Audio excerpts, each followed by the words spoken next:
আপনি কি জানেন নবী মুহাম্মদ সাল্লাল্লাহু আলাইহি ওয়াসাল্লাম একবার আরবের সবচেয়ে শক্তিশালী কুস্তিগিরের মুখোমুখি হয়েছিলেন?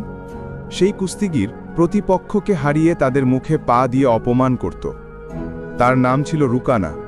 আরব জুড়ে তার শক্তির খ্যাতি ছিল অতুলনীয়। নবীজির দাওয়াত শুনে সে হাসাহাসি করত, অবিশ্বাস করত।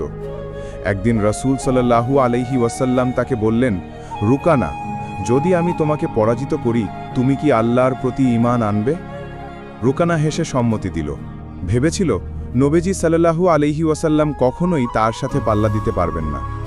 কুস্তি শুরু হলো, আর মুহূর্তেই রাসূল সাল্লাল্লাহু আলাইহি ওয়াসাল্লাম আল্লাহর সাহায্যে তাকে মাটিতে ফেলে দিলেন। অবাক রুকানা আবার লড়াই চাইল। দ্বিতীয়বারও নবীজি সাল্লাল্লাহু আলাইহি ওয়াসাল্লাম সহজেই তাকে পরাজিত করলেন।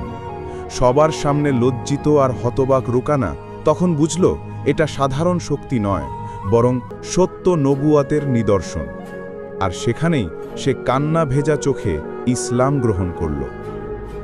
আরবের সবচেয়ে শক্তিশালী যোদ্ধা বুঝে গেল আসল শক্তি দেহে নয়, বরং আল্লাহর হাতে। প্রকৃত শক্তি কেবল ঈমান থেকেই আসে। যদি এই গল্প আপনার হৃদয় ছুঁয়ে যায় তাহলে লাইক দিন, কমেন্টে আপনার অনুভূতি লিখুন এবং সাবস্ক্রাইব করুন টাইমলাইনস অফ ট্রুথ, যেখানে আমরা তুলে ধরি সত্য ইতিহাসের আলো।